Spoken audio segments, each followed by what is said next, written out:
Hola, buenas tardes.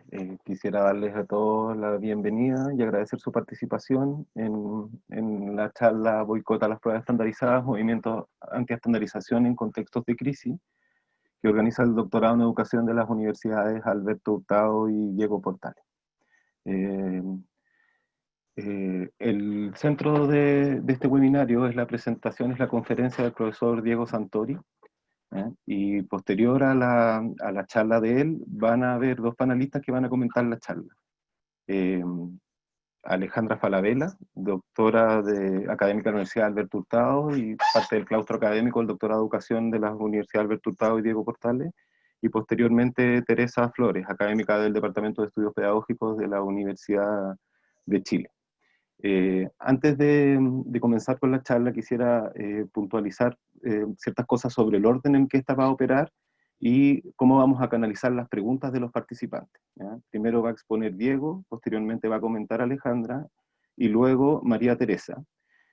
Ustedes pueden elaborar preguntas en torno a la charla de Diego y también las intervenciones de las comentaristas. Lo que sí le quiero pedir es que las preguntas las canalicen a través de el icono que aparece en su barra de herramientas que se llama preguntas y respuestas, y no a través del chat, es a través de ese espacio donde yo como moderador voy a rescatar esas preguntas para después planteárselas tanto al conferencista como a las comentaristas, ¿no?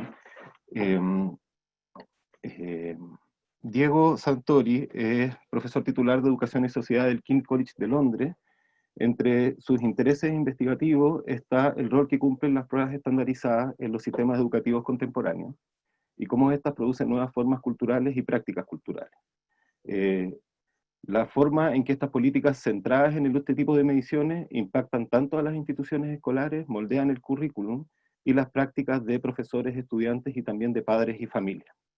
En el marco de esa agenda de investigación, Diego ha tenido un interés particular sobre el contexto chileno y cómo el impacto de estas pruebas estandarizadas y la política de ordenamiento de las escuelas en Chile eh, interfiere en la forma en que los afectos y las emociones de las personas se relacionan con la rendición de los estudiantes en este tipo de mediciones.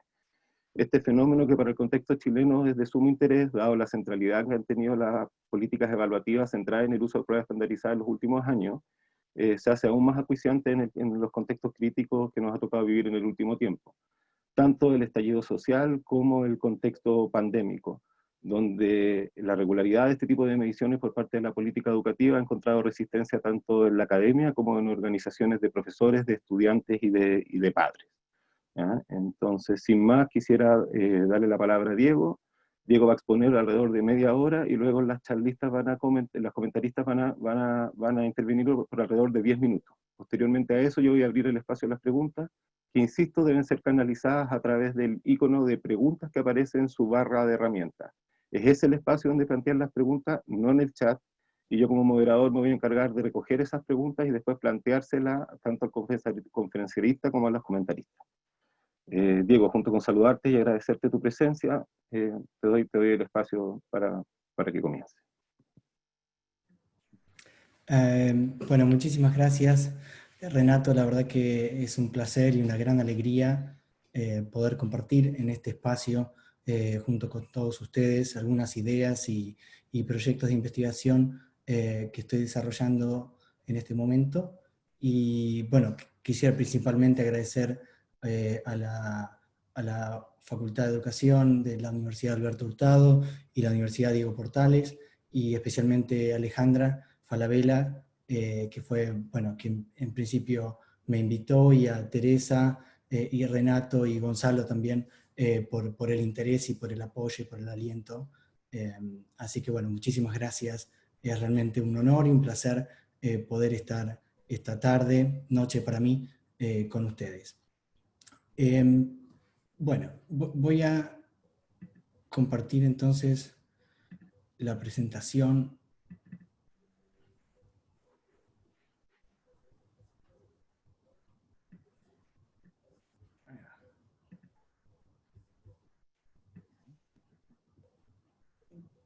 Bien, supongo que se ve bien ahí la presentación. Bueno, el título de la presentación es Boicot a las pruebas estandarizadas, movimientos anti-estandarización en tiempos de crisis. y bueno, pensábamos que este era por ahí un momento especialmente interesante y particular para poder pensar el rol de las pruebas estandarizadas. Y bueno, lo es tanto para Chile como para otros países, como por ejemplo Inglaterra, del cual yo voy a estar presentando algunas ideas y algunos desarrollos en relación a la implementación de pruebas estandarizadas.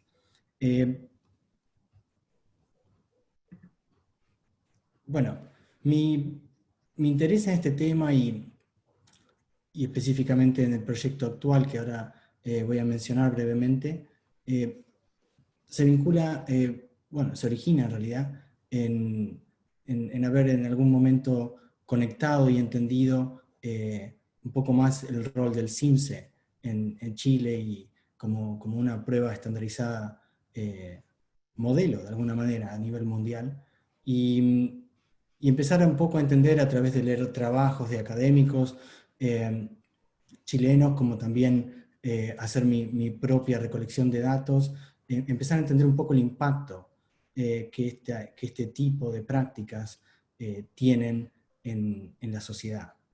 Y bueno, de alguna manera mi interés, por ejemplo, en este artículo que comparto con ustedes, mi interés era en las narrativas públicas, ¿no?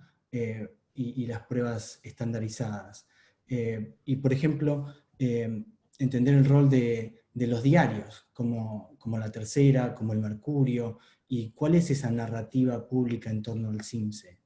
Cuáles son los mensajes que se construyen, que se condensan acerca de lo que es ser una buena escuela, de lo que es ser un buen padre, de lo que es ser un buen estudiante, de lo que es ser un buen director de escuela. Entonces, por ejemplo, en este artículo yo intentaba explorar un poco más en detalle, bueno, cómo en los espacios públicos y mirando un poco a los medios de comunicación como los diarios, cómo estos espacios públicos empiezan a condensarse de significados, de mensajes, de ideas, de expectativas. Y un poco retomo en este ensayo ideas de Charles Taylor, que él habla de imaginarios sociales, ¿no? Y bueno, un imaginario social es la manera que tenemos de vincularnos, las expectativas que tenemos en torno a ciertas prácticas. Estas expectativas pueden ser explícitas o pueden ser tácitas, y de alguna manera el imaginario social constituye un modo no dicho de vinculación y de realidad social. Y por ejemplo, para mí estudiar el caso del CIMSE en Chile, bueno, realmente me mostraba, al igual que otras pruebas como la PSU, cómo estos exámenes, estas pruebas tienen un rol muy claro y de alguna manera empiezan a delinear identidades, empiezan a delinear modos de hacer las cosas, empiezan de nuevo a generar ciertas expectativas y también empiezan a señalar cosas que de alguna manera se piensa que no son apropiadas, que no son esperables, que no son deseables.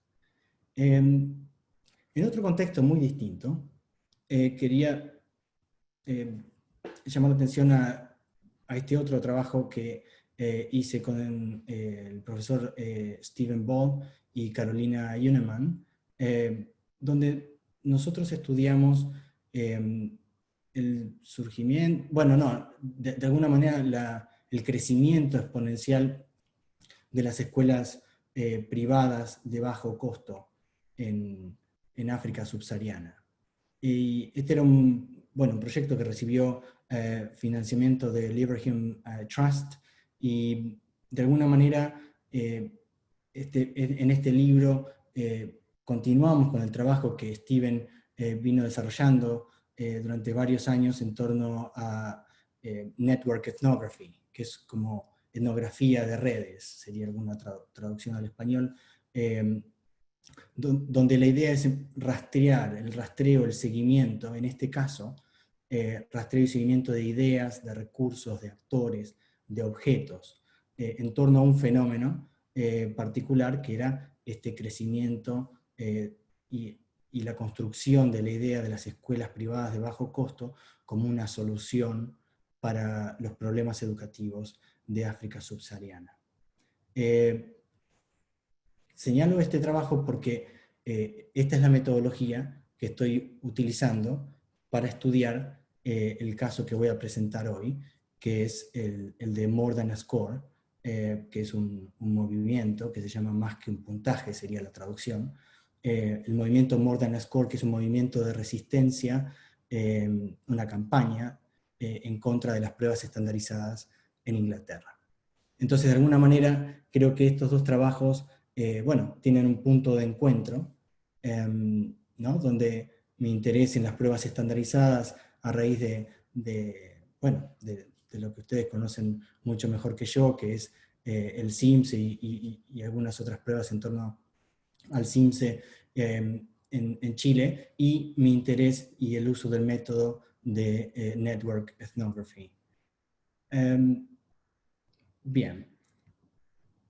Acá, bueno, en esta imagen, como verán, en general ninguna de las palabras en esta presentación, en este PowerPoint, son mías, ¿no? Estas son todas imágenes que fui tomando de distintos lugares. En este caso, esto es para contextualizar un poquito el fenómeno, que bueno, se llama el opt-out movement, ¿no? Como dice acá, opt-out New York City. Y bueno, este es un fenómeno que no es exclusivo de Inglaterra ni de Estados Unidos, pero es una manifestación de desencanto, digamos, y de preocupación en torno a este tipo de pruebas y a la presión que estas pruebas generan en distintos actores, ¿no? Entonces, por ejemplo, como pueden ver acá, este es bueno, una comunicación de New York que dice: ¿sabía usted que 1 de cada 5 estudiantes en New York se rehusaron a tomar los exámenes de inglés y matemáticas del Estado el año pasado? Su hijo también puede optar no tomarlos, ¿no? Entonces es como una invitación a no participar. Esta otra imagen, a mi derecha, es tomada de una revista de educación que se llama Education Week, y bueno, básicamente acá plantean cómo podemos cambiar esta ecuación. Common Core Standards, que son básicamente las exigencias curriculares y obligatorias en Estados Unidos. High Stakes Testing for Accountability, que sería, bueno, el tipo de pruebas como el CIMSE, ¿no? Y obligatorias a nivel nacional. Y bueno, un poco la conclusión es que la suma de estas dos cosas genera una insatisfacción generalizada de la mayoría de las partes involucradas. Y acá la última imagen, los estudiantes no están o no han sido estandarizados, o no deberían ser estandarizados, ¿no? Entonces, bueno, de alguna manera creo que estas imágenes, bueno, pueden presentar el contexto más global, ¿no? Acerca de y yo sé que, bueno, que claramente en Chile ha habido manifestaciones, y el Alto al CIMSE es un ejemplo, estas manifestaciones de insatisfacción, de descontento en torno al rol de estas pruebas estandarizadas, ¿no? Que de alguna manera, digamos que si bien han recibido mucha crítica, siguen siendo en muchos países, digamos, una parte central de la estructura administrativa del sistema educativo, porque de alguna manera estas herramientas son un modo de asignar oportunidades y de construir la idea de un sistema meritocrático, ¿no? Construir la idea de que, bueno, hay por un lado justicia, donde se busca que todos tengan acceso a una calidad similar, y también de alguna manera asignación de oportunidades.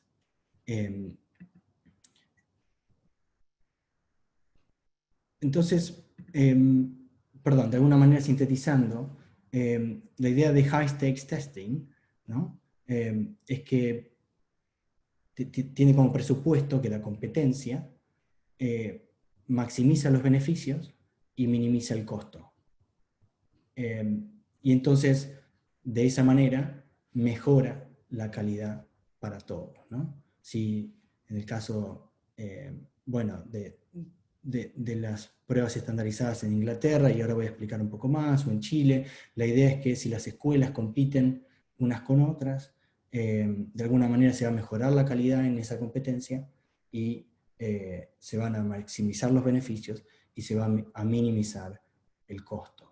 Y de alguna manera se va a mejorar la calidad para todos, ¿no? Y la idea está basada en, bueno, en las prácticas de mercado, ¿no? Como decir, bueno, como cualquier negocio, los restaurantes tienen que competir unos con los otros, y el que es capaz de ofrecer el mejor producto va a traer más clientes, y los que no son capaces de ofrecer buenos productos van a terminar desapareciendo y, bueno, y otros van a tomar su lugar. En ese contexto quería traer esta imagen, que quizás, bueno, ustedes recordarán, o al menos algunos de ustedes recordarán. Esto ya no existe más en Chile, pero existió. Este screenshot creo que lo tomé en el año 2010, y bueno, este es el conocido semáforo Simpson, ¿no? Y bueno, creo que de alguna manera esto sintetiza de una manera muy concreta lo que son lo que es el rol de estas pruebas estandarizadas. Y, por ejemplo, me parece interesante pensar o ver este mapa de Santiago, ¿no? Que ustedes conocerán estos lugares mucho mejor que yo, como una manera de señalar algunos lugares que se empiezan a convertir en peligrosos, ¿no? Claramente el círculo rojo indica bajo rendimiento, otros lugares amarillos, ¿no? Como rendimiento medio, y otros lugares que son más seguros, ¿no? Donde están los círculos verdes.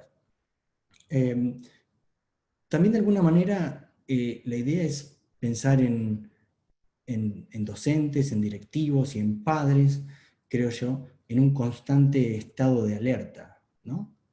Porque de alguna manera la idea de un semáforo sugiere que uno tiene que estar en un estado de alerta. Y también de alguna manera construye esto, por ejemplo, lo que sería la noción de un buen padre, ¿no? ¿Qué es ser un buen padre? Bueno, aparentemente, en teoría, un buen padre iría para la derecha en este mapa, ¿no? Aparentemente la gente de la derecha es mejor, porque hay muchos más círculos verdes, y la gente de la izquierda, especialmente un poco más arriba, bueno, claramente de alguna manera pareciera que no están haciendo las cosas tan bien. Obviamente este mapa de alguna manera también refleja, bueno, un montón de otras cosas más estructurales, ¿no? Como nivel socioeconómico, etcétera, etcétera. Pero creo que es interesante pensar en esto como, bueno, como un modelo y una forma muy peculiar de gobernar la educación. Bueno, no les va a llamar la atención que en otros lugares, como Inglaterra, ocurren cosas muy parecidas.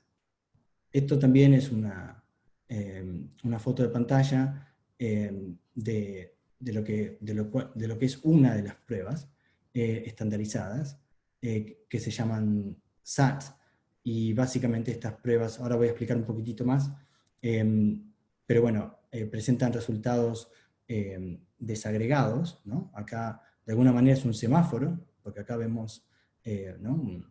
El rojo, de nuevo, es lo más peligroso, lo que está por debajo de la media, subiendo naranja, amarillo, y luego distintos tonos de verde, ¿no? O sea, una manera más desagregada, un poco más compleja, de proveer información para los padres, en este contexto consumidores, acerca del tipo de resultado, ¿no?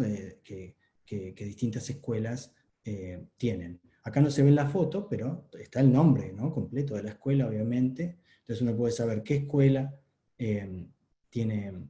Yo quería, digamos, aprovechar la pantalla para mostrar lo más claramente posible el semáforo, pero está el nombre de la escuela y el puntaje, etcétera, ¿no? Entonces, bueno, claramente a la hora de elegir, a la hora de elegir escuela, los padres, bueno, los más informados, los que tienen más acceso a puntos de información, van a estar prestando atención a este tipo de resultados. Resultados que no reflejan el momento actual en el cual el hijo de ellos va a ingresar al colegio, porque muchas veces a partir de distintos resultados los docentes empiezan a irse de escuelas y a cambiar, diciendo yo vengo de una escuela que es muy exitosa, entonces se postulan a un trabajo en otra escuela, se van, o sea, claramente esto es como una foto de un momento, pero no refleja la totalidad ni la complejidad de la escuela.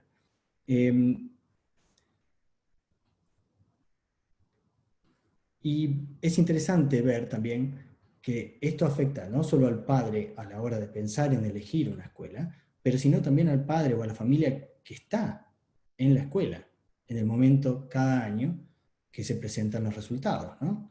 Y bueno, es interesante, por ejemplo, estar en el grupo de WhatsApp, ¿no? Y yo tengo hijos en la escuela y uno ve, ¿no?, que cuando se presentan estos resultados es como todo, bueno, toda una conmoción, ¿no?, en el WhatsApp de cómo puede ser, pero cómo pudimos sacar resultados tan bajos en matemática, pero al final yo pensaba que esta era una escuela de alto rendimiento, pero esto me hace preguntar si tengo que empezar a buscar una nueva escuela. O sea, claramente esto, de nuevo, ¿no?, depende el contexto de la escuela, el nivel bueno, cultural, económico de los padres, en qué medida la misión de la escuela, en qué medida la escuela conecta con la comunidad a su alrededor o no, depende de muchas cosas, ¿no?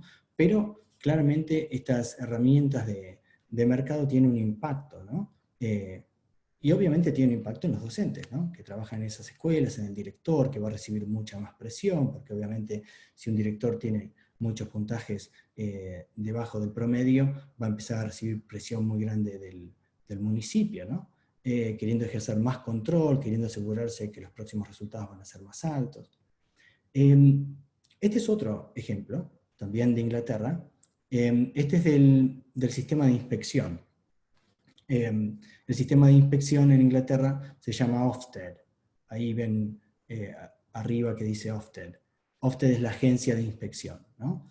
Y bueno, de alguna manera, como ven acá sí están en esta foto también los nombres completos de las escuelas, y bueno, uno ve qué tipo de puntaje. Este es un puntaje para la totalidad de la escuela, ¿no? Una escuela va a ser buena, otra va a ser identificada como insatisfactoria, otra como sobresaliente y otra como que necesita mejoras o requiere mejoras, ¿no? Y esto es también porque de alguna manera como es menos complejo que los SATs, porque es una sola, esto se condensa, ¿no? Esto de outstanding o sobresaliente es para toda la escuela, ¿no? Entonces muchos padres, esto es mucho más fácil de digerir y de procesar. Para muchos padres es, bueno, ya está, si encuentro una escuela que sea outstanding, ahí voy, no tengo más preguntas. Y bueno, de alguna manera, este sistema constituye al mismo tiempo, está basado en lo que son nociones de evaluación de riesgo. Y es tan sencillo como que una escuela que obtiene un puntaje sobresaliente, esa escuela por ahí van a pasar 6 u 8 años que no va a tener otra inspección, porque se considera que es de bajo riesgo, ¿no? Entonces, en la idea de usar recursos eficientemente, la idea es, bueno, esta escuela no presenta mayores preocupaciones, pero la escuela que tiene un puntaje inadecuado va a recibir más inspecciones con más inspecciones periódicas, ¿no? Por ejemplo, todos los años, más presión de la agencia de inspección, más presión del municipio, como de alguna manera va a pasar por un proceso muchísimo más riguroso y mucho más intenso y mucho más doloroso de control y de inspección, ¿no? Entonces, bueno, este es un poco el contexto de Inglaterra, y en este contexto, que de alguna manera, a mi manera de ver, no es simplemente un test por aquí y por allá, una prueba, sino que, bueno, y no estoy explicando todos los elementos, obviamente, por limitaciones de tiempo, pero, sino que de alguna manera creo que es un contexto de competencia intensificado el que se da en Inglaterra. En este contexto es que surge bueno, distintas organizaciones manifestando, bueno, la preocupación en torno a los efectos colaterales de estas pruebas, se puede decir, ¿no? Y acá lo que vemos en la pantalla son algunas publicaciones, algunos reportes. NUT es el nombre del gremio, uno de los gremios más grandes docentes, y bueno, como verán, el primero se llama Exam Factories, que, bueno, la traducción sería fábricas de pruebas, ¿no? Y habla del impacto de las medidas de rendición de cuentas en niños y jóvenes, ¿no? Y este reporte es muy interesante porque de alguna manera habla de salud mental, de carga laboral de los docentes. En Inglaterra la carga horaria de los docentes es muy alta, y comparada con el resto de Europa, por ejemplo, y eso genera que muchos docentes entre los 4 y 5 años se dejen la profesión. Entonces hay una alta rotación de personal docente, hay depresión y estrés tanto en docentes como en alumnos, y bueno, es un gran tema en las noticias, ¿no? Porque es como básicamente una cadena de sucesos, de eventos, ¿no? Donde, bueno, tanta presión hace que los buenos docentes se vayan, las escuelas se quedan sin docentes, eso tiene un impacto en la educación y la continuidad de la educación de los niños, eso a su vez tiene un impacto y más presión en el director, o sea, una cadena de sucesos. Y en ese, perdón, el otro reporte también del gremio docente NUT, bueno, habla de de nuevo, cómo los test están dañando a los niños y a la educación primaria, y hay muchos más reportes, ¿no? En ese contexto surge More Than a Score, que es una coalición de distintas organizaciones que están preocupadas y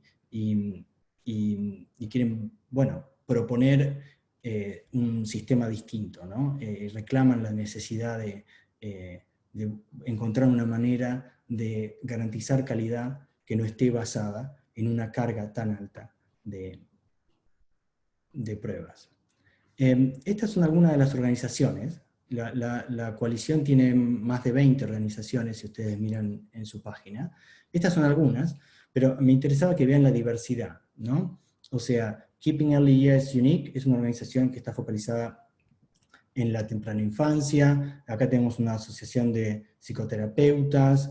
Let Our Kids Be Kids es una organización de padres. National Education Union es el gremio, que cambió de nombre ahora, pero es el mismo que el NUT, es el gremio más grande docente, ¿no? Y bueno, estas y otras organizaciones forman parte de esta coalición. Y acá, como pueden ver, esto es tomado de la página de More Than a Score. Acá de alguna manera están intentando comunicar, están intentando informar a los padres, a los directivos y también a los docentes del impacto, ¿no? Y de alguna manera creo que es interesante cómo juegan con la idea de la línea de producción de una fábrica, ¿no? Entonces, en la página web, si uno entra, puede hacer clic en cualquiera de los años, y bueno, y está la información básica del tipo de pruebas a las cuales los niños en distintos años son sometidos, ¿no? Y, por ejemplo, las pruebas en principio, las pruebas en principio son una de las más controvertidas y más recientes, y de alguna manera una de las innovaciones, es una prueba estandarizada que se llama baseline. La prueba baseline se aplica en preescolar, ¿no? Y la idea es que es un examen que los docentes con una tablet hacen en 20 minutos, es individual, y la idea es que eso dé el punto de entrada, que eso permita medir con qué habilidades ingresa un niño. Entonces, una vez que se establezca ese baseline, que es como como el punto de entrada, como la base con la cual ese niño ingresa al sistema educativo, después permite medir la eficiencia y la eficacia de distintas escuelas al aplicar otras pruebas en distintos años. Entonces, por ejemplo, si después se aplica una prueba al final de la educación primaria, bueno, se puede usar esa información para medir y comparar la eficiencia y el progreso que hicieron esos niños que se le puede atribuir a la escuela. Entonces, es una prueba muy controvertida y como verán, bueno, por ejemplo, esta es una de las manifestaciones que organizó la campaña More Than a Score, ¿no? Que dice, no tomen pruebas a niños de 4 años, ¿no? Y un poco juegan con la imagen y bueno, lo difícil que es pensar, especialmente para la gente que entiende de temprana infancia, en la posibilidad de aplicar una prueba estandarizada a niños bueno, que tienen 4 años y que no comprenden bueno, de alguna manera, en qué medida es un juego, es una prueba, la necesidad de decir la verdad o no. Es como, bueno, yo estuve como parte de mi investigación entrevistando a distintas organizaciones vinculadas a la campaña, y muchos especialistas coinciden en que no tiene ningún sentido ni fundamento científico la idea de querer medir el progreso de esta manera. Este es otro examen que se llama Phonics Check, y básicamente este se aplica en primer grado, y lo que se hace es, bueno, tratar de buscar, es una manera de medir el manejo del lenguaje de los niños. Y parte del examen es identificar qué palabras son reales y qué palabras son inventadas, ¿no? Entonces acá, como pueden ver también, acá muestran cómo distintas palabras que se les presentan a los chicos como parte del examen no quieren decir nada. Y bueno, el mensaje que comunica la campaña es que, bueno, que esto no tiene sentido, que 80% de los directores coinciden que este tipo de medición no tiene sentido, y bueno, invitan a la gente a sumarse a la campaña en contra, por ejemplo, de esta prueba que se aplica en primer grado. Otro ejemplo es, bueno, la información más precisa que ellos presentan en torno al baseline, ¿no? Y de alguna manera lo que presentan aquí es que la idea de evaluar a niños de tan temprana edad no tiene sentido. Y esto vinculado a la crisis que estamos pasando ahora, este baseline se hizo el piloto el año pasado y comenzaría al inicio del ciclo del año académico, del año escolar, en septiembre de 2020. Comenzaría ahora. Y parte de la campaña de More Than a Score es decir, aprovechemos de alguna manera la crisis para impedir que comiencen con este examen que no tiene ningún sentido. Bueno, ya estoy llegando trato de cumplir con el tiempo que me fue asignado, mi media hora. Estoy llegando al final.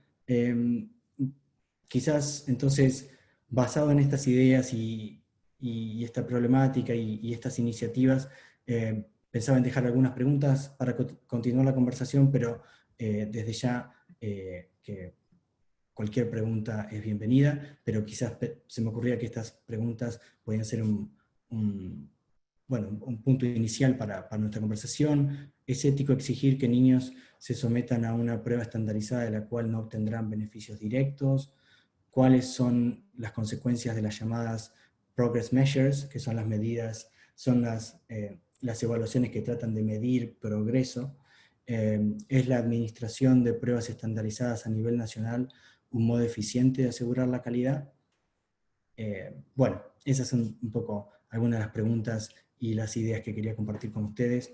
Y bueno, ahora acá finalizo y bueno, dejo a los panelistas para que continuemos con la conversación. Muchas gracias, Diego. Quisiera reiterar que las preguntas se planteen idealmente, por favor, a través del icono de preguntas y respuestas. Yo, en tanto moderador, estoy rescatando las preguntas que están ahí para después planteárselas tanto a charlistas como a los comentaristas. ¿Ya? Entonces, insistir en eso, las preguntas idealmente a través del icono de preguntas y no del chat. Y yo estoy tomando nota de todas las que están llegando para después planteárselas a los académicos que están formando parte de este webinario. ¿Ya? Ahora quisiera los comentarios a la charla de parte de Alejandra, como señalaba con anterioridad. Alejandra es parte del cuerpo académico del doctorado en educación, es parte del cuerpo directivo y entre sus líneas de investigación destacan ya desde larga data el estudio de las políticas de accountability y la relación entre las familias, los padres y las escuelas. Alejandra. Hola, hola a todas y todos. Gracias por acompañarnos hoy día y quisiera saludarlos cálidamente a cada uno de ustedes desde sus casas en estos momentos tan difíciles en que estamos. Yo creo que, bueno, agradecer también la exposición de Diego. El caso de Inglaterra yo creo que nos hace mucho reflejo al caso de Chile. De hecho, cuando se diseñó el sistema de aseguramiento de la calidad, antes de eso se hicieron varios viajes a Inglaterra, al sistema, al Ofsted, que es el pseudo agencia de la calidad nuestro. Por lo tanto, hay muchas cosas en términos de que se llama los préstamos de la política, ¿sí? Hay muchas cosas que se prestaron de las políticas de Inglaterra y se trajeron a Chile, aunque en realidad nosotros tenemos una larga historia de evaluaciones en nuestro país. Pero creo que la exposición de Diego nos permite reflexionar sobre nosotros mismos, y también creo que en momentos de crisis se nos hace tan evidente todas nuestras debilidades, nuestras fragilidades y la injusticia de nuestro sistema, y dónde estamos, dónde está como los puntos más críticos, como el financiamiento por asistencia, como el currículum extenso, tan grande que tenemos, y como las pruebas estandarizadas. Por lo tanto, por eso nos pareció importante detenernos y pensar esta prueba y su validez y su sentido de hacerla. Yo creo que la investigación de Diego muestra tanto la persistencia de una política como la resistencia. Como dice Foucault, donde hay poder, hay resistencia. Y esas dos cosas van juntas. Yo creo que es importante pensarlas juntas. Si existen este tipo de movimientos que son famosos en el mundo, el opting out, que sobre todo consisten en que los padres deciden no llevar a sus hijos. Entonces son movimientos que parten tanto de padres como de profesores. En el caso de Chile tenemos, los movimientos son más bien aún desde el mundo académico, del mundo de los profesores y del colegio de profesores. Pero esta resistencia existe porque hay una persistencia. O sea, tenemos a nivel mundial una literatura y una cantidad de investigaciones muy grandes, de investigadores con marcos teóricos muy distintos y con afinidades muy distintas. Sin embargo, hay mucha coincidencia en los efectos negativos de estas pruebas, sobre todo cuando son censales y cuando están vinculadas a consecuencias. Por lo tanto, yo creo que me gustaría introducir esa reflexión en torno a lo que es la resistencia y la persistencia. Nosotros hemos hecho investigaciones en torno a la historia de las pruebas de evaluaciones en Chile, y por lo tanto también me gustaría transmitirle la idea que la resistencia, aunque la resistencia en términos de criticar, de decir no más, basta de este tipo de medidas, han existido desde que se han inventado estas pruebas. Y sobre todo aumentan este tipo de resistencias cuando las pruebas están vinculadas a consecuencias. En la historia de Chile, bueno, las pruebas masivas se empezaron a crear desde los años 20, 30, ¿sí? Amanda Labarca, ya desde el Ministerio de Educación, con un tremendo influencia y proyectos innovadores de querer generar, bueno, conocimiento científico, ¿sí? Se empiezan a hacer estas pruebas, pero cuando el año 67 es cuando se hace ya una prueba que resulta, más o menos resulta, porque tuvo hartos errores, pero el año 67 con la reforma de Frei Montalva, y ya desde ahí hubo resistencias, ya el SUTE, ¿sí? El sindicato de trabajadores de educación en ese entonces ya hizo una huelga el día de la prueba. En los diarios salió columnas, porque además esa prueba, la idea es que estaba asociada a que los alumnos de octavo básico con esa prueba tenía consecuencias al nivel individual. Y bueno, así después cuando en los años 90, cuando el CIMSE, sobre todo cuando el CIMSE empieza a hacerse público, el año 95, también la resistencia, y esto, aunque no había un movimiento articulado como el que muestra Diego, sí, sí uno puede ver en los diarios, por ejemplo, organizaciones de padres, el colegio de profesores durante los años 90, había una crítica permanente, que son las mismas críticas que se mantienen hoy en día, y luego, alrededor del 2013, que surge el Alto al CIMSE, que ya es una organización más articulada, pero junto además a otras organizaciones que también están en esa línea, criticando y, digamos, y haciendo estos movimientos. Y bueno, recordemos que el año pasado además también se hizo la prueba y se llamó ya más, se aplicó el CIMSE y se hizo un llamado más extenso a boicotear la prueba, aunque recordemos que los primeros boicots a la prueba partieron en el 2012, 2013, por lo tanto decir que esa resistencia siempre ha existido. Ahora, yo creo que es interesante decir, esa resistencia existe porque también ha habido una seducción hacia la prueba, y ha habido nos ha capturado. Y esa capturación funciona a distintos niveles, y es interesante analizarlo. Esta seducción, resistencia, funciona a nivel de profesores, de los docentes. Los docentes se ven captados por la prueba. Por un lado, muchos profesores la pueden criticar, pero por otro lado también nos seduce la prueba, porque nos pone un número. Nos pone una clasificación, y yo creo que una de las cosas más importantes de entender de esta prueba, y por qué sus efectos son tan profundos, no es porque nos va a dar un bono o no nos va a dar un bono, no es aunque eso también va a influir, o por la amenaza de cierre, es sobre todo porque esta prueba lo que hace es que entra la subjetividad de las personas, y te define como un buen o un mal profesor, o te va a definir, entre comillas, ¿sí? Pero es parte de tu prestigio como el buen director o directora de colegio, y es uno de los efectos más profundos, yo diría, que genera y que nos permite entender estos efectos secundarios al que se han llamado. Y también yo creo que como reflexión, la pregunta es como decir, ¿por qué si a pesar de toda esta evidencia de resultados negativos? Por ejemplo, lo que muestran de los niños de 4 años, el caso de Inglaterra en ese sentido es emblemático, ¿sí?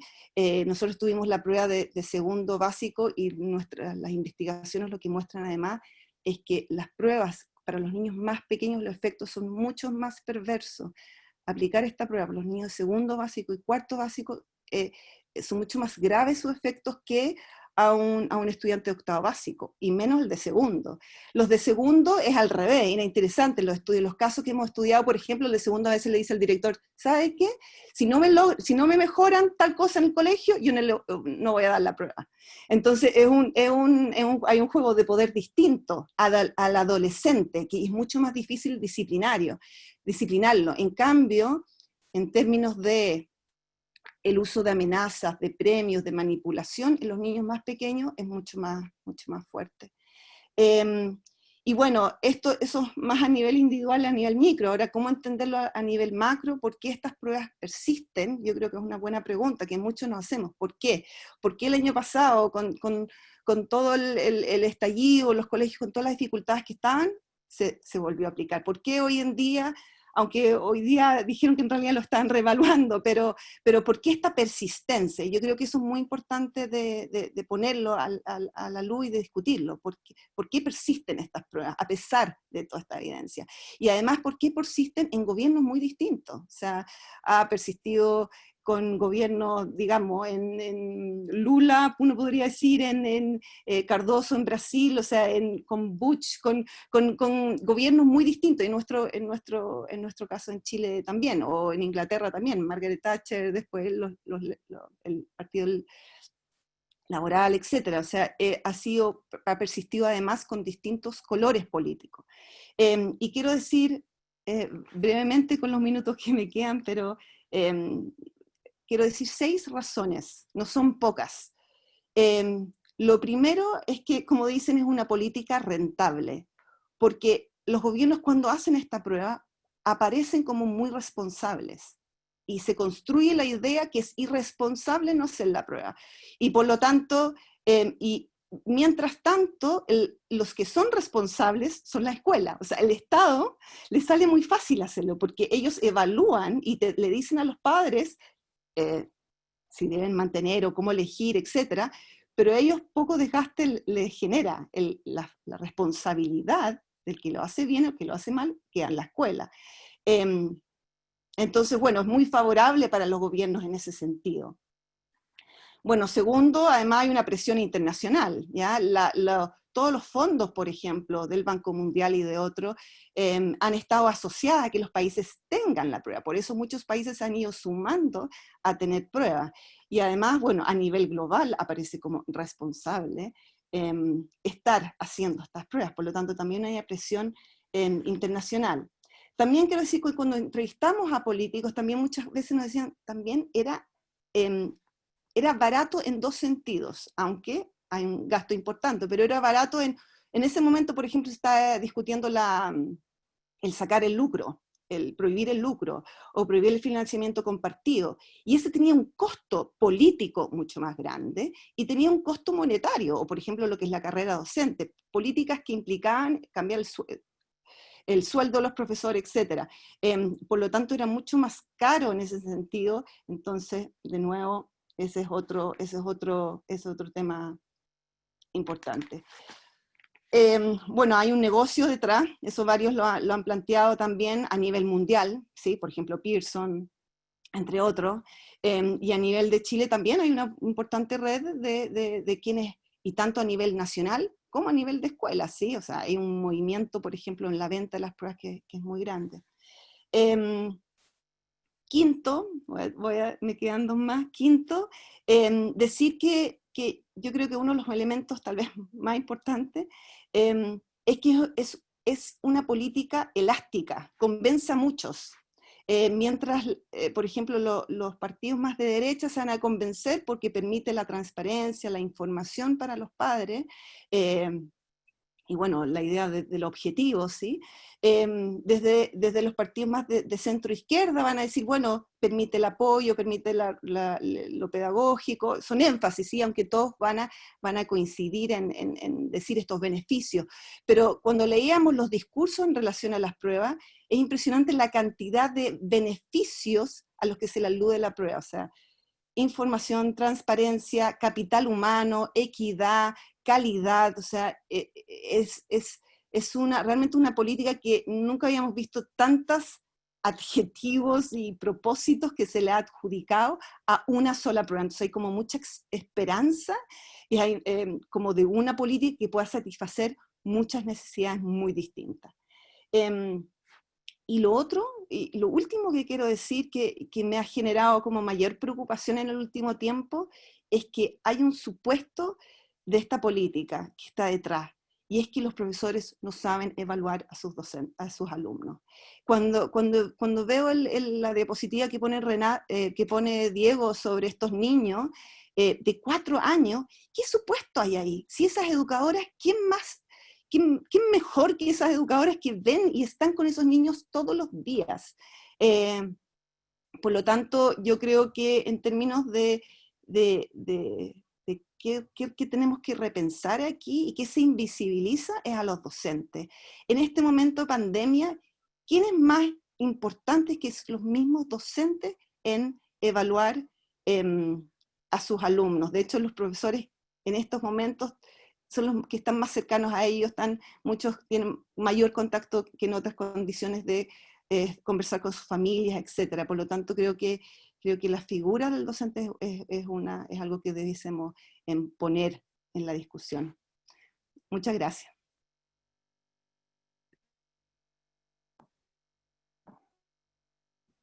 Gracias, Alejandra.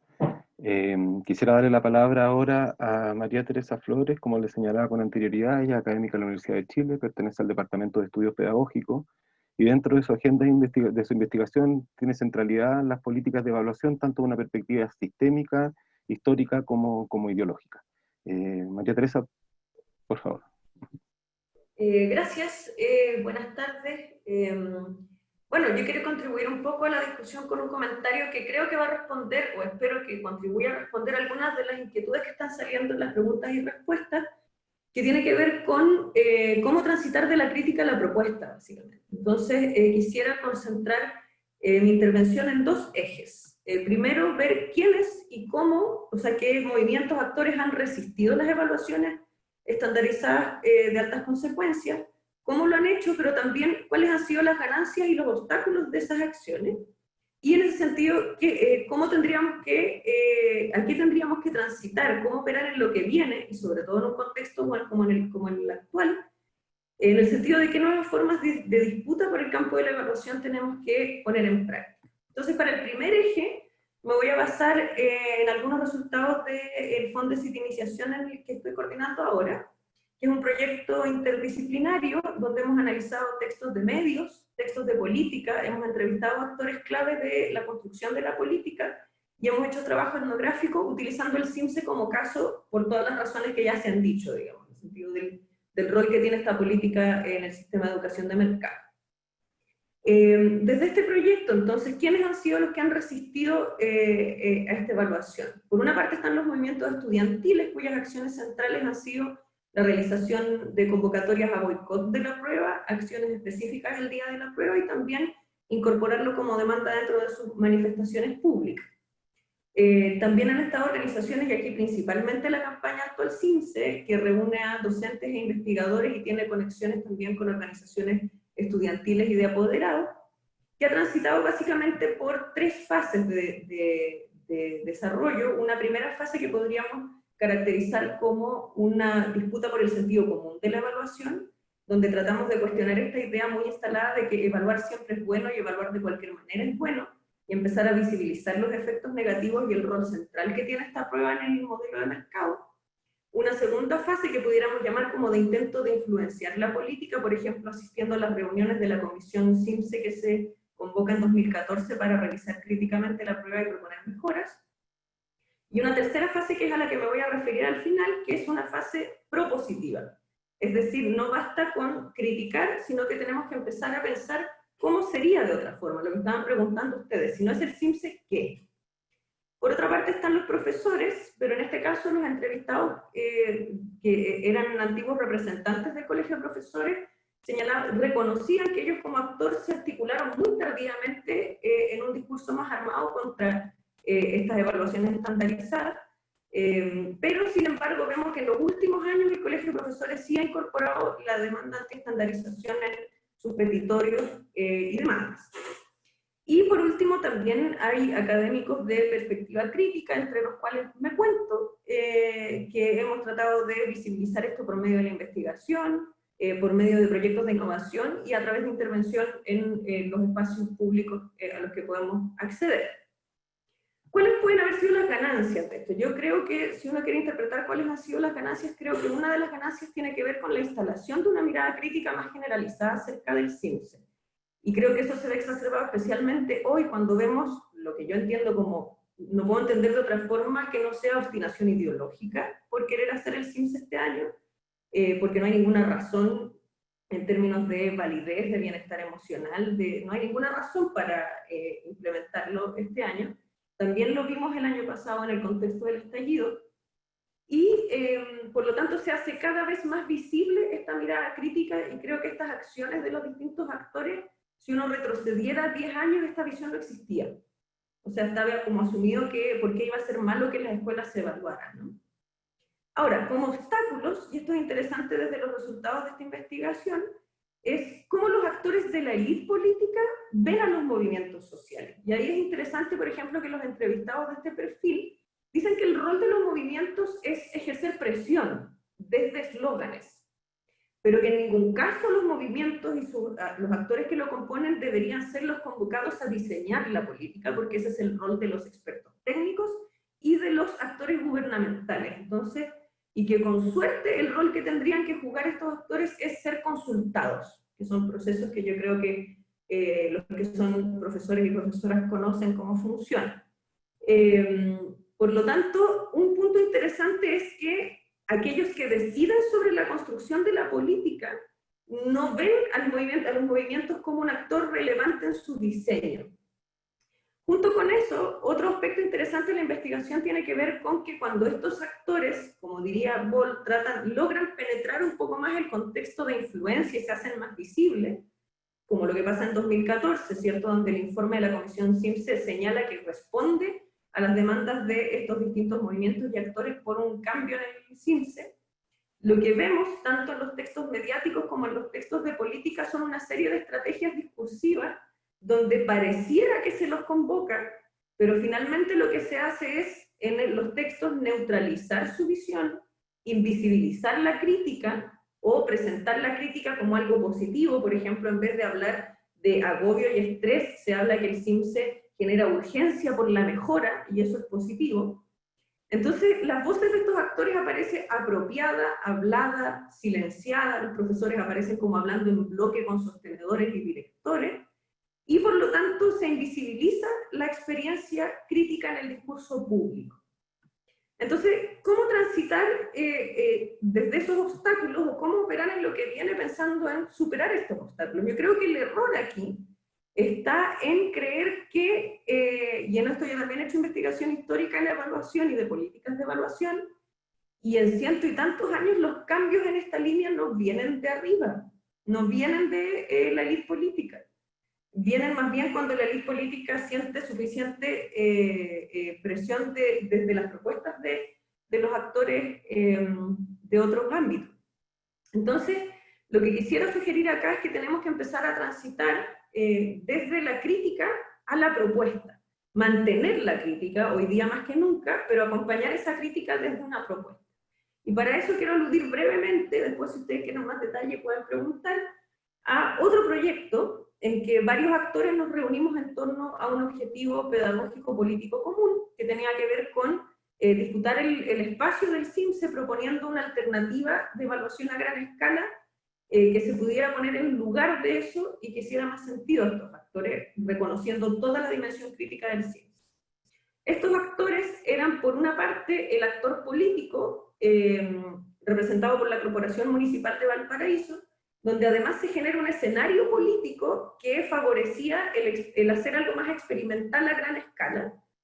Las escuelas que se fueron sumando al proyecto, por lo tanto está el actor político y el actor comunidad escolar, la academia, en este caso a través de la Universidad de Chile y específicamente el Centro Saberes Docentes y el Departamento de Estudios Pedagógicos donde yo trabajo, y la campaña actual CIMSE, que es el actor de organización social.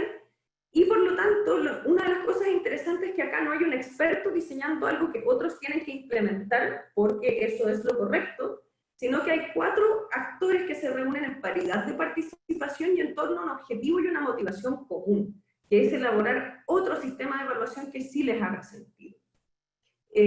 Por lo tanto, ya eso replantea la forma en que habitualmente se genera la política.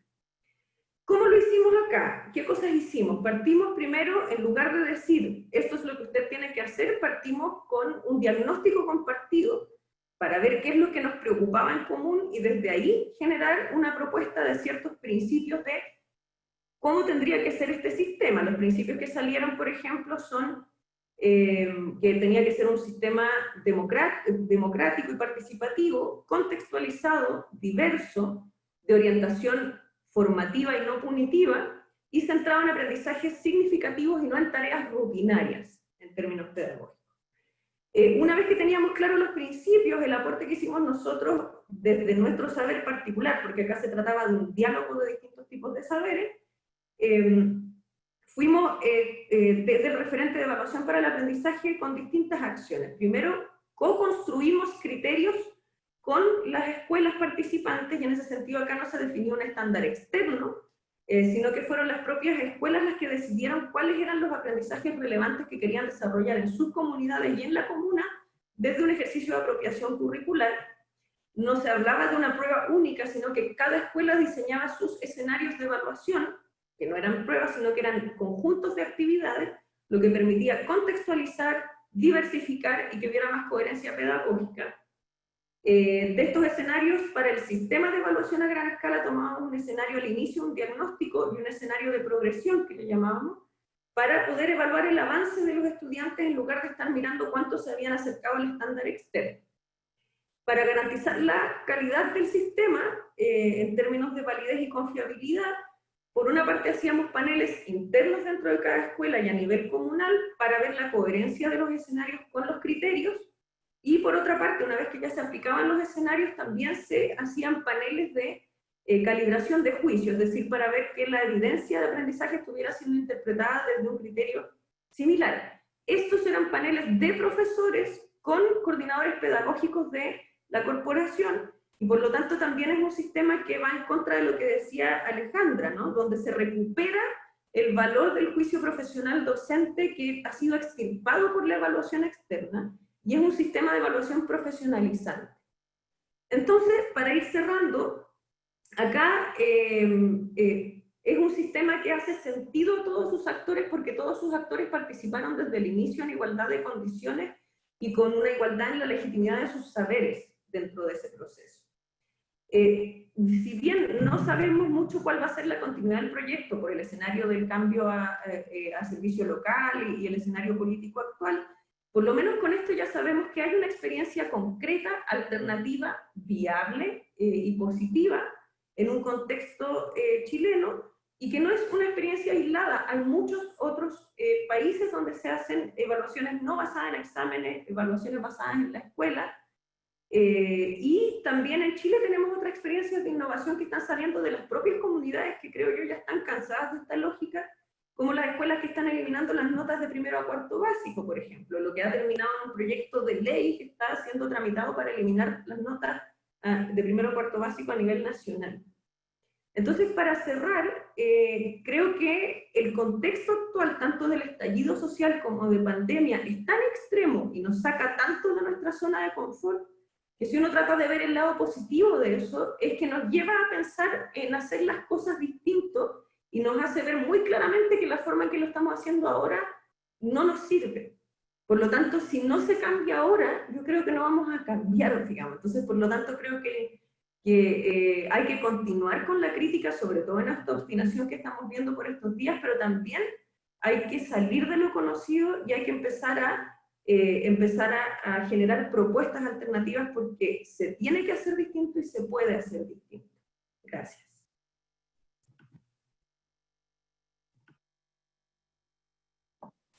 Muchas gracias, María Teresa. Miren, hice mi mejor intento por tratar de agrupar la cantidad de preguntas que hay en algunas preguntas que las reunieran. ¿Ya? Entonces les voy a presentar las preguntas tanto a Diego como a las comentaristas. Hay algunas que van muy dirigidas a Diego porque tienen que ver con el contexto inglés, pero me da la impresión de que las otras son sujetos de interés de los tres académicos que están formando parte de este webinario. Diego, respecto al contexto inglés, hay preguntas que tienen que ver con si en las pruebas estandarizadas inglesas también son censales, y si efectivamente tienen consecuencias similares a las que tienen en Chile, respecto al financiamiento de las instituciones, el sueldo de los profesores y la posibilidad de cierre de las escuelas. ¿Ya? También sobre el contexto inglés hay preguntas que apuntan a si conoces investigaciones que profundicen en el dilema pedagógico que tienen los actores de la escuela entre sus propios horizontes y el enmarcamiento que les produce las pruebas. Y por último, que me parece una muy buena pregunta también, es si estos movimientos anti-estandarización han logrado efectivamente tener influencia en el debate y en la definición de las políticas educativas. ¿Ya? Eso en lo que remite al contexto inglés. Y para todos, María Teresa hablaba recién de propuestas alternativas a nivel de escuela. Hay varias preguntas que remiten a el rol que cumplen las pruebas estandarizadas para focalizar los recursos del Estado y para que el Estado tenga un diagnóstico sobre el conjunto de del sistema educativo. En ese sentido, si hay propuestas alternativas para esa dimensión de la evaluación, para la dimensión de la evaluación que tiene que ver con el Estado evaluando el sistema educativo que hunde sus orígenes en los orígenes del sistema escolar. Hay un segundo grupo de preguntas que tiene que ver con si no es importante la distinción entre las pruebas estandarizadas y sus usos. Los usos que le da el Estado, los usos como informar a la demanda, y hay un debate interesante en el chat sobre el potencial uso pedagógico de los resultados de las pruebas estandarizadas. Y por último, muy contextual, y para los tres, su opinión sobre la implementación de este tipo de pruebas, a lo que refería María Teresa recién, en los contextos de crisis, tanto la implementación del CIMSE el año pasado, tras el estallido social, como la posibilidad de implementar el CIMSE en el contexto pandémico. Y detrás de esa pregunta hay una pregunta que algunos de los panelistas ya han cubierto, que qué es lo que explica la continuidad de estas políticas a pesar de la creciente evidencia sobre sus paradojas y efectos adversos. Espero haber logrado sintetizar bien el grueso de las preguntas. Diego, te pediría a ti que partas y posteriormente Alejandra, Teresa y de ahí cerramos.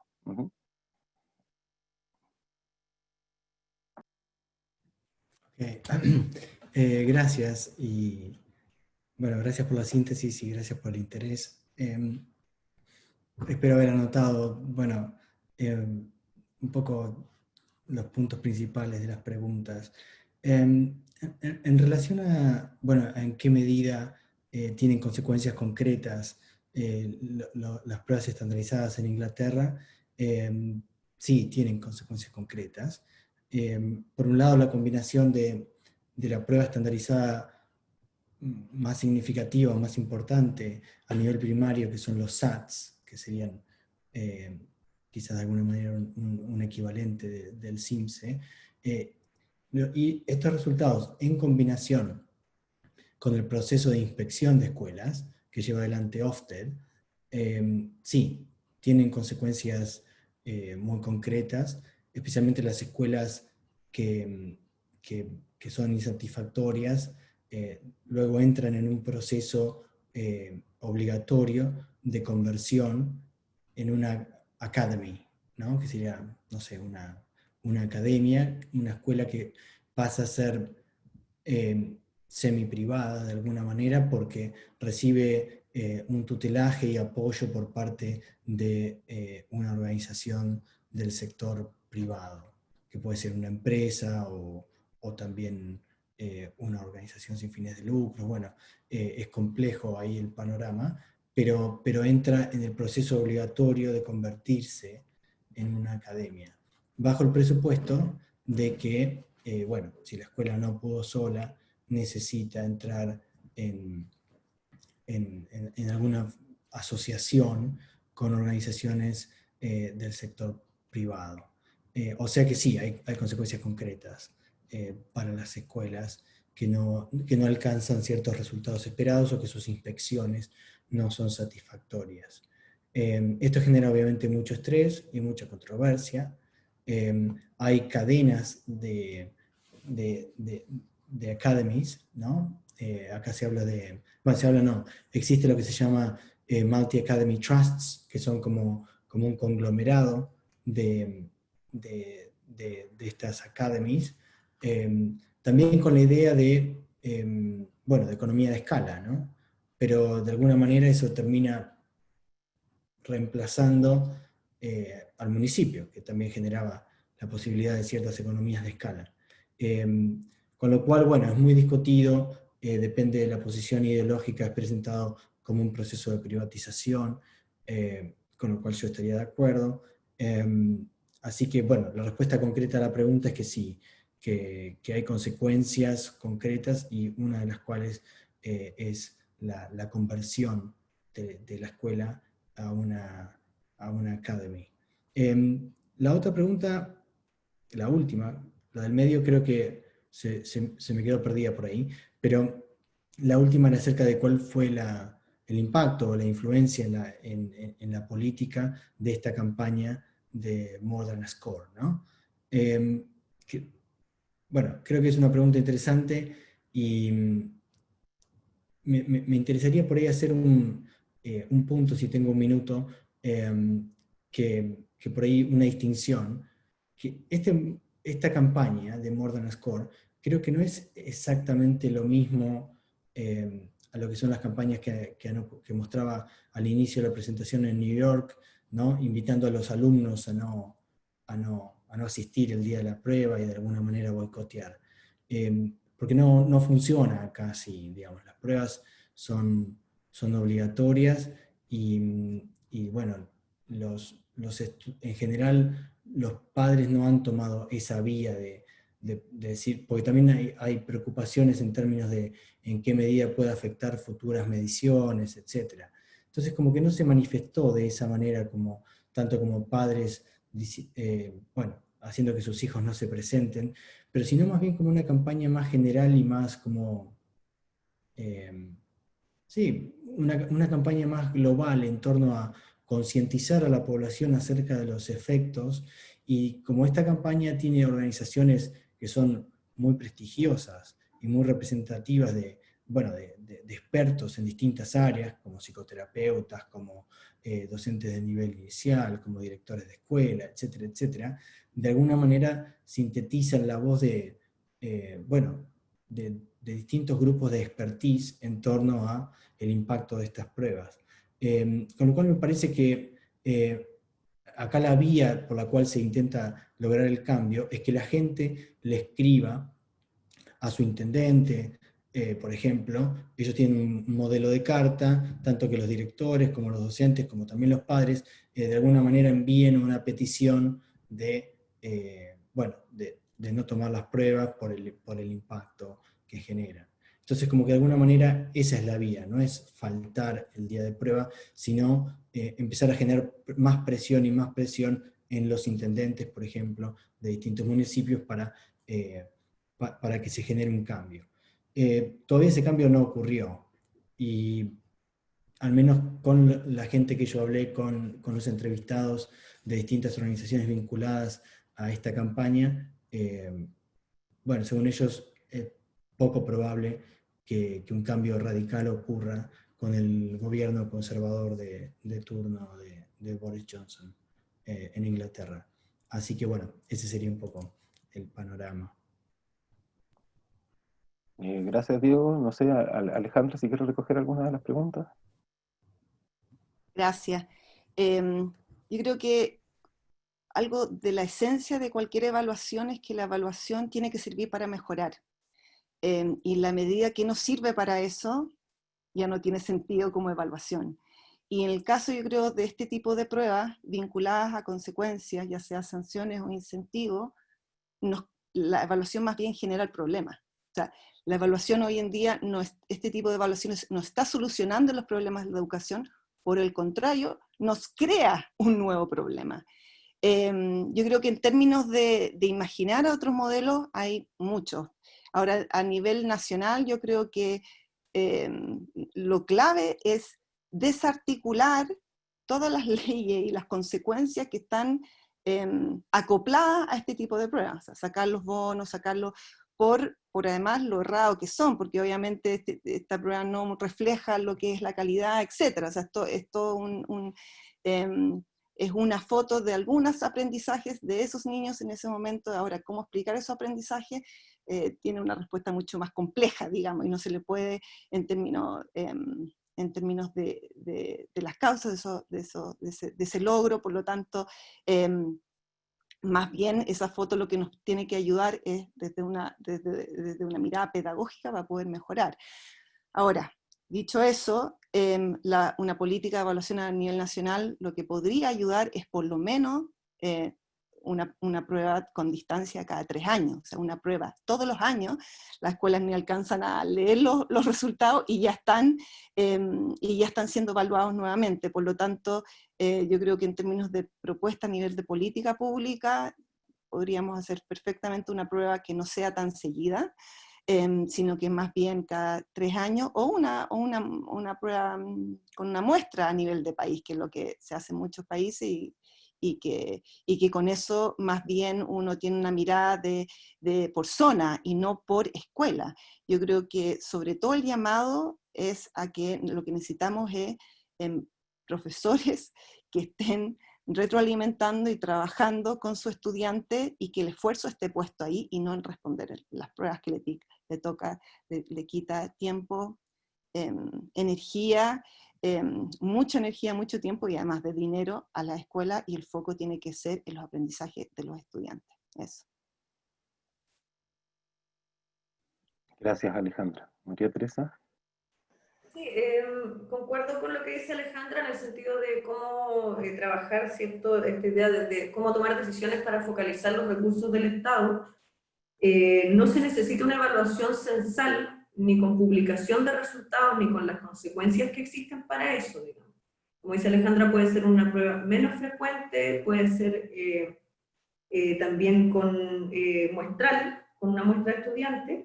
Y quisiera agregar algo que en general se olvida de la discusión sobre las evaluaciones externas estandarizadas, porque muchas veces las personas que trabajan en medición no tienen conocimiento pedagógico. Entonces, el tipo de prueba que se utiliza tiene una pedagogía subyacente que no es coherente con la mirada socioconstructivista que se supone que se está tratando de promover hace mucho rato.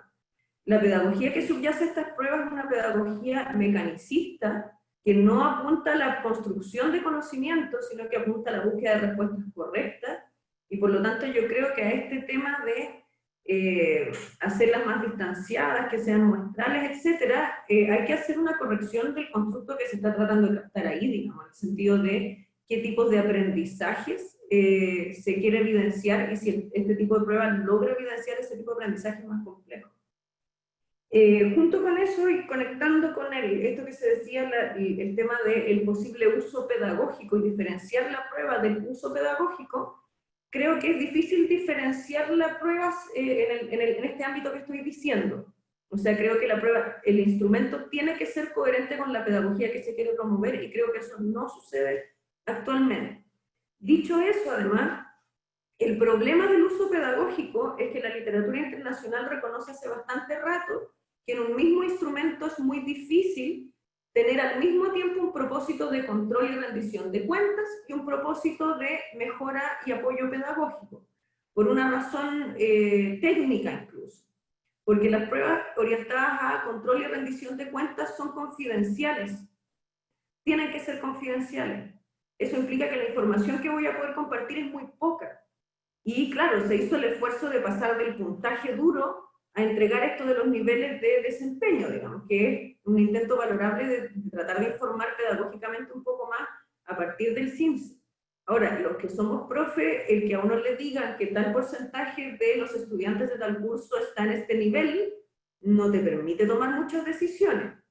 En ese sentido, hay sistemas que han optado por un propósito formativo, ¿sí? Que eliminan el propósito de control y rendición de cuentas, pero tienen evaluaciones a gran escala con intención formativa, como es el caso de Uruguay, de Dinamarca, de Portugal, que está trabajando ahora con un sistema que solo retroalimenta y no genera puntaje, por ejemplo.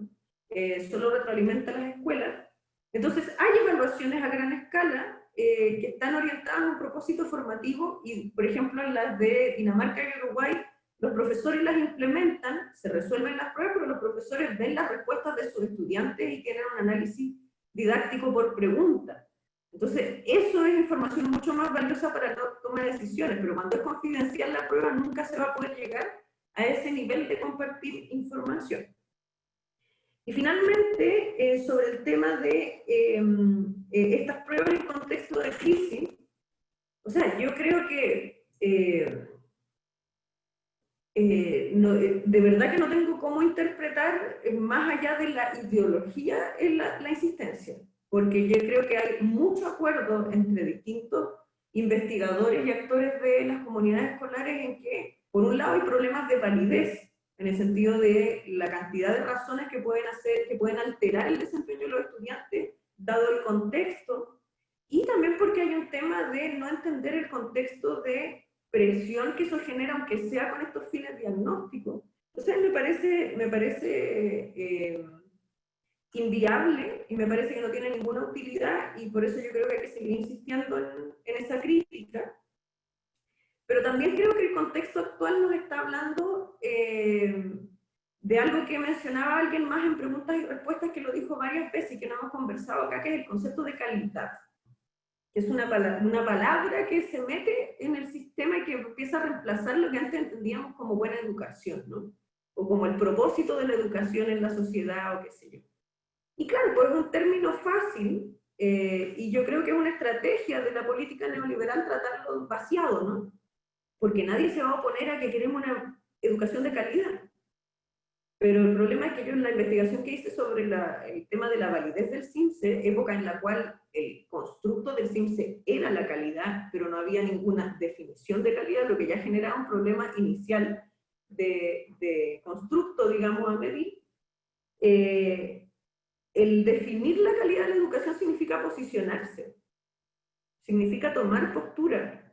Yo creo que esta es la educación para esta sociedad. Yo creo que eso es lo que se evita con este tipo de conceptos, que también se usan conceptos como excelencia y otras cosas que son positivos, pero que son tratados como de manera vacía. Entonces creo que el contexto actual ha hecho surgir de nuevo el contenido de eso. Y se está hablando mucho de la dimensión emocional, por ejemplo, como algo que se ha ignorado sistemáticamente y que hay que empezar a incorporar. El tema de qué significa esto del aprendizaje integral, que aparece como declaración de principio en mucho cuerpo legal, pero que en la operacionalización de las políticas no hay ningún respeto por ese principio, digamos. Entonces creo que esto nos está llamando a volver a abrir esa discusión. O sea, antes de pensar qué evaluación, y en eso pienso en la experiencia que tenemos en Valparaíso, ¿no? Nuestra primera preocupación no fue la evaluación como tal, sino que qué queremos, qué sistema público de educación queremos, y en ese contexto, qué evaluación y para qué vamos a diseñar. Entonces creo que aquí hay discusiones muy pendientes, y creo que lo positivo dentro de este escenario tan extraño, digamos, actual, es que se están dando estos espacios para mover el horizonte, digamos, porque nos están sacando de nuestras prácticas habituales, digamos. Entonces creo que hay que aprovechar esa oportunidad, y creo que hay que en el fondo empezar a buscar esas alternativas. Eso respondería yo. Gracias, María Teresa. Quería darle la palabra por última vez a Diego, que quiere hacer un comentario final antes de despedirnos y cerrar. Diego, por favor. Gracias. No, quería agregar un comentario, y por ahí volviendo a la imagen del semáforo del CIMSE, ¿no? Que, bueno, por un lado me parece que claramente las evaluaciones o las pruebas de gran escala de tipo censal tienen un costo, ¿no? Y lo que lo pagan, bueno, son los impuestos de la gente, de los contribuyentes. Acá en Inglaterra, por ejemplo, se habla de que esta nueva prueba que se llama Baseline, que es para los niños de 4 años que ingresan al sistema educativo obligatorio, se habla del costo de un costo de 10 millones de libras, ¿no? O sea, claramente, bueno, la implementación, la recolección de datos, el análisis, tiene un costo, es una maquinaria significativa.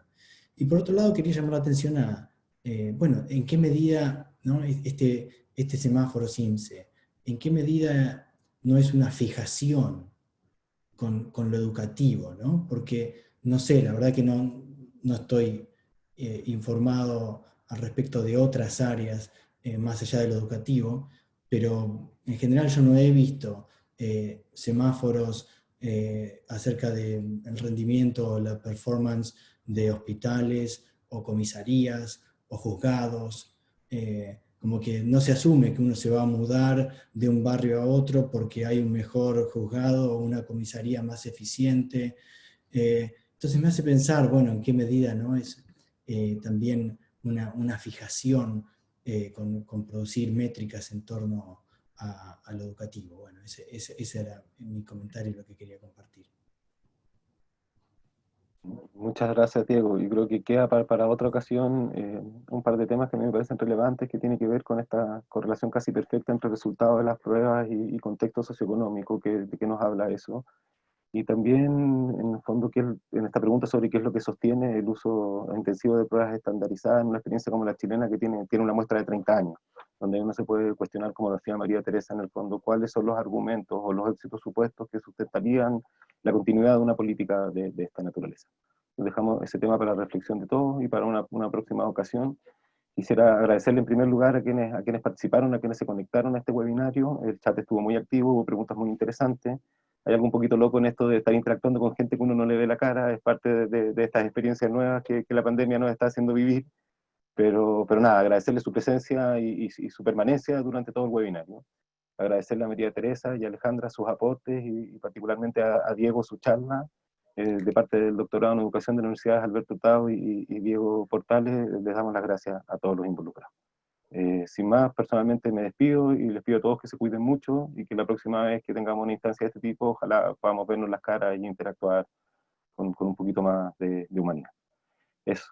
Muchísimas gracias. Chao.